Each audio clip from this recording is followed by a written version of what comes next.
Fun to use and fun to look at. When people come in, they think it's pretty cool. They don't know ham radio, so. Contact. Yeah, certainly eye candy. Okay, there's a contact, Mal. I'll pass it back to you, and you run the net here. K9UR. Good evening, everybody. Okay, Joe. Very good. The contact, come on in. This is MC4L and the home along that. November 4th, Juliet Alpha Papa. Just have a question about the fellow with the FTDX10 and the blown cable. Yeah, go ahead. Can you hear Walter? Yeah. You can hear him. All right, Walter, give him a shout. See if he can hear you. So, N4JAP, his name is John.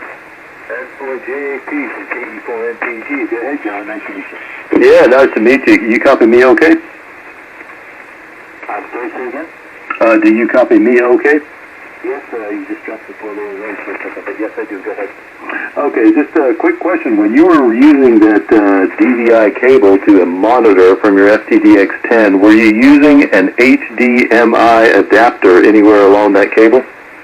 Negative. I saw that you're not supposed to do that, so from day one I had the proper cable and the proper monitor connection. No, I wasn't using HDMI. Okay, just that seems to be a common problem. When they first came out with the radio, people were using the adapters to use a computer monitor with it, and apparently there's some kind of issue the way Yaesu's got the pins configured, and there's a diode inside there that tends to blow out for whatever reason. So it's just curious that you had that happen without the adapter. Anyway, just wanted to check and see if that was the case, but apparently not. Good luck with it, man. I hope you get it back, and I hope it works. Yeah, Roger that. Thank you. Yeah, I saw on the internet about the little fuse or diode or whatever that you can replace that goes, but I still have a 1.5 year warranty on it, so I didn't want to unbutton it. So I sent it to them, and they couldn't get it right, I guess, and I don't think they really know what's going on.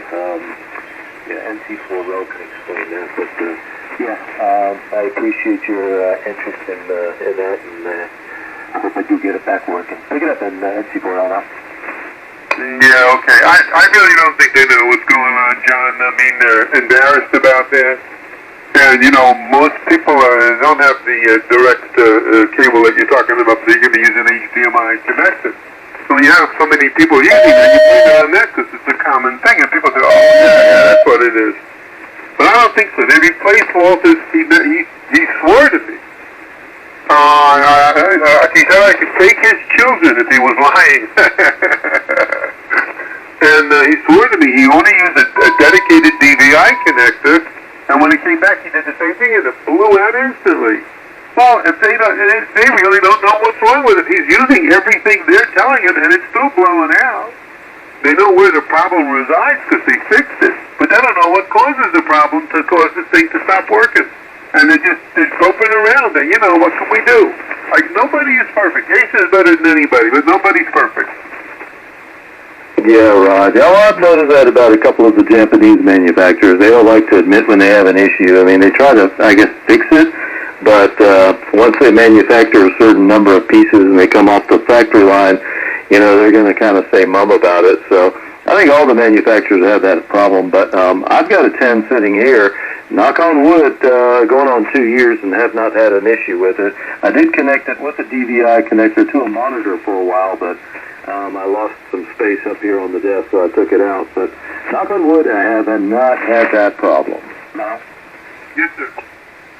Yeah, the problem is you know, no one would admit it to the YouTube factory there because the gentleman who designed it would have to, you know, commit carry.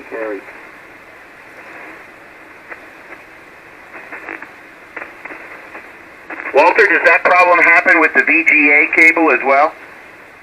Say again, oh my God, I got Joe. John. Yeah, I'm just curious. Is that same issue Walt, with the VGA cable? It's K9UR. You never use any other cable. There's no VGA adapter that I've seen. They have the HDMI adapter, but I never used it. I had a high. My buddy Mike is an IT guy, and he got me a bunch of high-resolution monitors, 27 inch and whatever. I had it, so I plugged it right into DVID, never did anything else.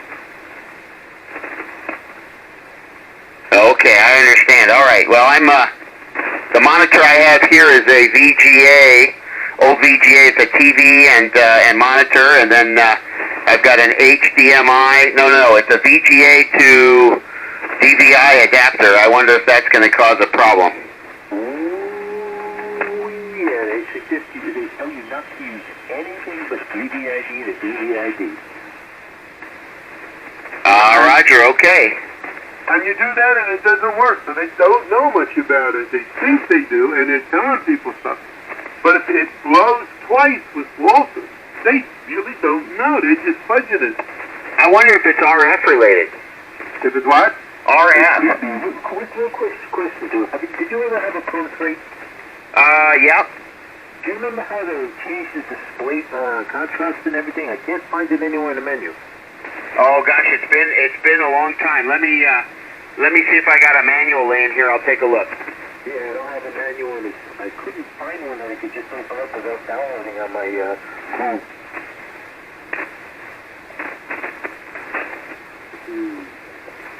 Too bassy, Walter.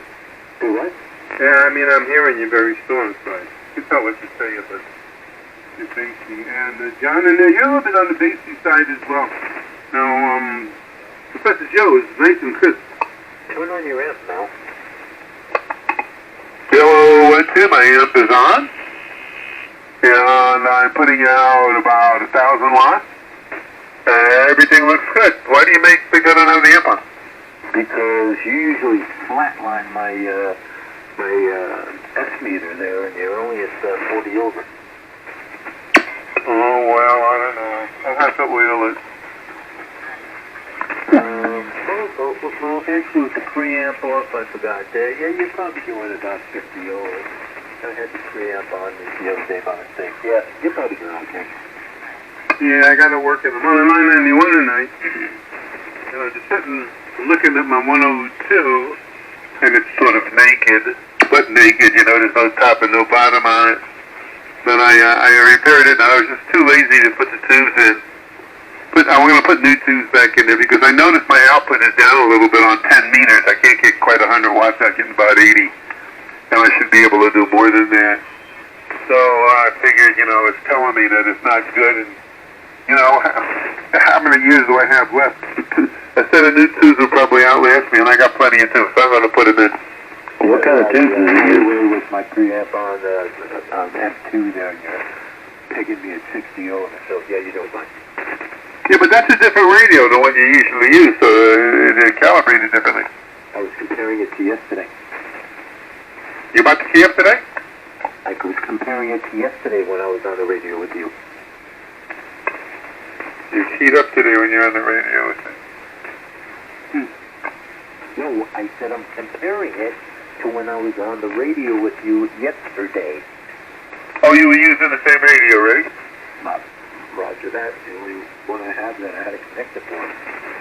Oh, I see. Well, now you put it on the right thing, and I'm 60 over, so I can't complain with that.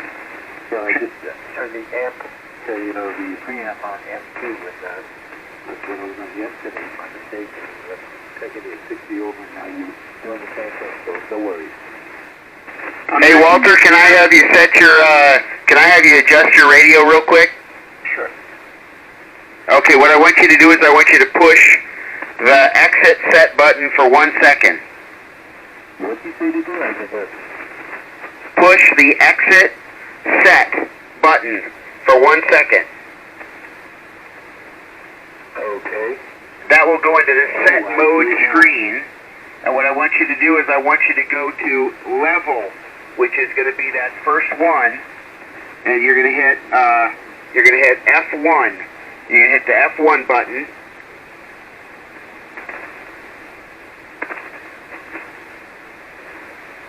And then it's going to give you some settings, and I want you to reduce the bass, and then the next one down, increase the treble.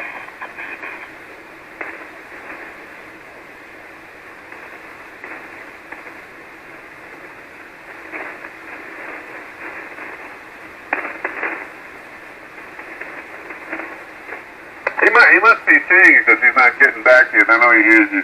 So he must be actively working on that. Yeah, we'll do that, and then I'll get him to the next screen, which is the contrast and all that stuff he was asking about. Right. I stand by, Rich.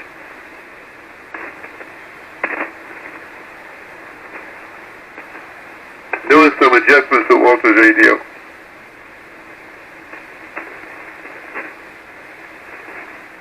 Anyway, Professor Joe and Rich, we all went out to a Chinese buffet for lunch today, and I watched myself. I only had one plate. You know, I'm on a diet, and these things kill me because you go out once or twice and you wipe out a whole week's worth of starvation. So I tried to be good, but everybody else who really went at that buffet, boy, there was a lot of stuff there.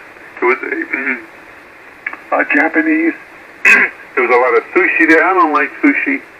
I think that all that raw fish that they cook and eat, sometimes they don't cook it.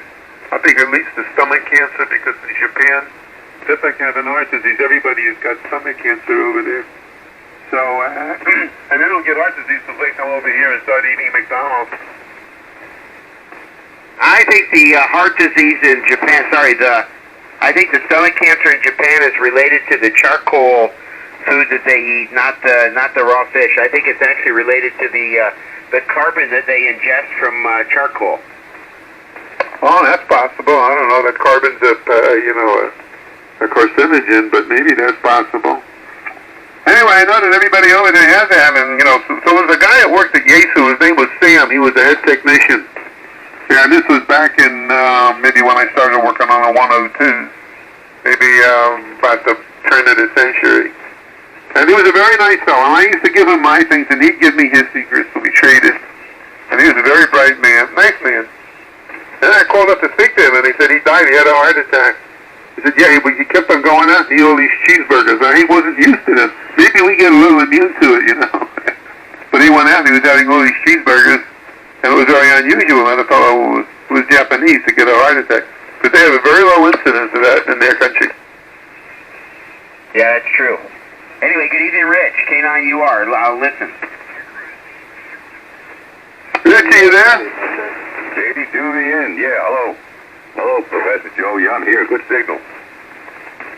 Yeah, the Walter is back on. Let me get. He's been standing by a long time. Well, let me just get to him. I don't think it's going to take long, and then we'll be able to get to working heavily on your audio there. How you doing, Rich? All right, JD to the end. Hello, Mal. Hello, Professor Joe. Good signal here. How you copying me, Mal? I'm copying you very well tonight. All right, very good. Yes, that's good. And if I get a chance, I'm going to send you. I'll send you a picture somehow, some pictures of what the antenna is in the patio here. Very I'd like to see it. Take a couple of it's a beautiful day, guys. We're flying, so I'm having trouble with my computer. I can't get to my email. I got my trainer coming in the morning, so I'm not going to do much flying tomorrow. So I don't know what the resolution is going to be like. The next day, so I don't know what I can do with it. Everything is like different and how I go into it, how I approach it. It's like a whole new scheme. I mean, I'm used to my old way of doing things, and I'm good at it. But yeah, send it to me. Let me look at it. Yeah, I will. I'll do that. And maybe I can take some pictures. But say hello, everybody. Joe, you sounded good up here, so I guess everything's okay. So the world press is on today. So. Yeah, okay, Rich. You're 5 to 10 over S9 here. Beautiful signal. How much power are you running? 5, 6 out of what? We got we moved increased the height of the vertical and moved it, and we got it changed some of the counterpoint, so we moved it around. So we're pretty good shape right now. Okay, you got rid of your dipole because of the HOA, right? Yeah, well, we had it on the patio. We moved it on the front of the house, and the tripod I got was $600, and we get the antenna probably about it's almost 30 feet in the air right now. So the trees are hiding it, so we got a good shape right now. Oh yeah, you sounding good. Yeah, good strong signal, Rich. Good, nice work. All right, very good. All right, Mal, go ahead and pick up the rest of the guys. I don't know if Marcus and everybody else see what's going on. Otherwise, I'll say 73. Get some rest here tonight, and then we'll talk to you tomorrow night. Okay, Captain. Media PA. I'm standing and I'm saluting, and you're almost as strong as Professor Joe. He's about 10, maybe 15 dB over S9. And you're just about 4 or 5 Ds below him, so you're doing very, very good right now. You're an easy copy, and that's a very, very different situation than what went on before. So, all right, let's get it over to Walter and see what's happening down unless did anybody have an emergency out there? Good evening, Go ahead, Walt.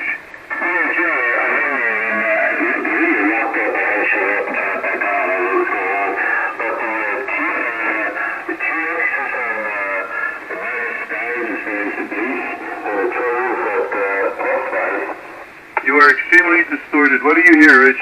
I mean, what do you hear, Joe? Yeah, just you got to turn the mic gain way down, I think, now. Yeah, it sounds like you got your mic gain all the way up. I don't know if that changed your mic gain, but you're very loud. And it's just all distortion, hardly can make out. Is that better?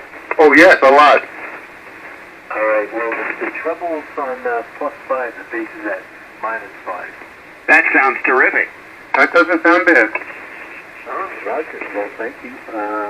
That was easy enough. Thank you for getting me to that other menu, Joe. I forgot. I haven't had this radio in a long time. Yeah, I would turn the speech processing on with just a little processing, and maybe turn the mic gain up just a little bit more. But I think it sounds much, much more copyable. All right, Roger that. Let me go ahead and do that. Thank you for the help, Joe. Okay, now if you hit the F2 button, you do that same thing. You hit that the exit set, and then you hit F2 instead of F1, and that'll give you your contrast and all that stuff for the screen. Okay? Yeah, Roger that. I saw that. Thank you. I appreciate it. Okay, it's K9UR. Back to you, Mal. All righty, what are you? Walter, you don't sound like a heavyweight no more. Like that, you know? It's sounding much, much better. And thank goodness we have Professor Joe. He knows everything, Walter. Oh, very much. Yeah, I know. Just like we got a lot of water in here, a lot of food, it's getting pretty hard. I like it when he sounded distorted. Oh yeah, me too. It's very loud. Yeah, good evening, Mark. Good evening, Paul. We hear you, Mark, but you're doubling with Mal. Each time your timing is just impeccably perfect. Yeah, I'm trying to block him out so that you can hear some quality.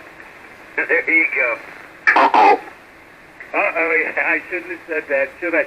Uncle Paul, I'm going to try to block you out, but you're too strong. What's happening, Mark? Oh, everything's good. 70 degrees in Media, PA. I heard that you had a problem with the 12BY7A. Now, did you ever replace it 2 weeks ago when I told you to do that, when you were complaining you didn't have enough gain? No, I had gain. I didn't have a lot of gain. And I was thinking about it. But, you know, I could tune up in the weather last night, so I didn't really see it as a bad problem. But something happened yesterday, because Fern was in here, and she said, you know, I smell something burning. I said, gee, yeah, I smell it too. And I didn't know what it was. And it was, what happened was when the tube has got a big crack. It goes halfway around, circumferential, right at where the pins come out. And I think it's just it's not an old tube, actually. It's a new Westinghouse. I've never used it before. And it really, apparently it's just a crap thing. There was no physical trauma to it. It wasn't being bounced around. It wasn't in the mobile. And the whole base just cracked all the way around. A thin line going all the way around, or halfway around. And the metallized silver, I guess it is, that's in there, you know, that makes it look mirrored at the top, turned to like a white thin powder. So then I said to myself, then I looked for the crack. I said, air is getting in here. And then I said, that explains why I can't get any power out. But it also burned out a couple of things, two resistors in my supply for the 12BY7A. Yeah, there were two resistors that were gone, and I replaced them, and then it worked fine. So that's a story from down here, and yeah, so I'm going to replace the other tubes as well. Maybe you're right. Yeah, when you were saying you weren't, a couple of weeks ago, you said you weren't getting the gains. I said, look at that 12BY7A, which, you know, the driver, and then I thought you would replace it, but if you didn't, yeah, that tube was bad a couple of weeks ago, Mal, and that's not a new tube. That was made 60 years ago, right? No, I put that tube in brand new about a year ago. It was the Westinghouse. I don't know why. The other one went a little soft. But I put that tube in there. It should last 20 years.